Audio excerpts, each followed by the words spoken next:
Everybody, welcome visit 2, again, talking about family. This time, we're going to talk about that same family member that you mentioned in visit 1. So in visit 1, you picked a family member and you wrote about them. You told us why they're so important to you. You told us all about them. And while we learned a lot about them and we learned why they're important, well, did you tell them that stuff? Did you tell them how much you care for them? So how often do you really tell that person how much you care for them? Maybe it's a parent or a sibling and you tell them all the time, but if you're like me, your siblings may be really important to you, but growing up, you might have fought with them a lot. And so sometimes they may not always know, how you felt. So for today's visit, I want you to write a letter.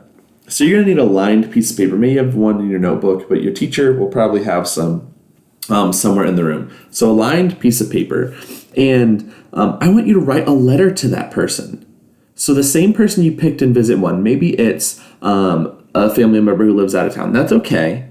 Maybe it's a family member who lives with you. Awesome. Or, someone you consider family. Whoever you wrote about, I want you to write a letter to that person.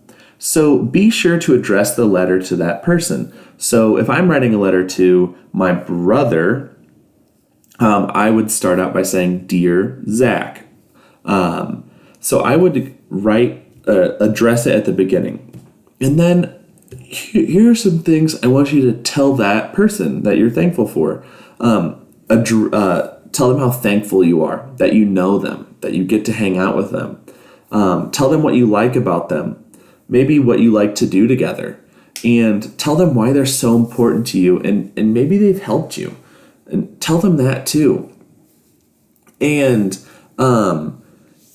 just tell them how much you appreciate them and how much you appreciate knowing them, because they may not hear this all the time. Maybe you don't tell them, maybe you do, but a letter can mean so much. So at the bottom, sign the letter with your name, sincerely, your name, or love, your name, whatever you want to write.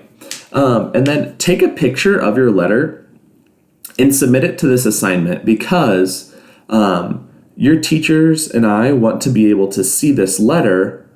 And the reason why we have to have the picture is because the last thing on here is, after you've completed it, take it with you. Take it home. Okay, if it's someone who lives out of town, take it home and keep it there until you see this person next time. Next time you see this person, give it to them so that they know how much you care. So make sure you give this to that person. That is the most important thing, okay, is that you give it to this person so that they know how much you care about them, how thankful you are, and what family means to you. So even if it's someone you only see once a year, hold on to it. Give it to them when you can. All right, I am so excited to see what you guys write and these letters you guys write to that person. You guys are awesome, and you guys are going to write awesome letters.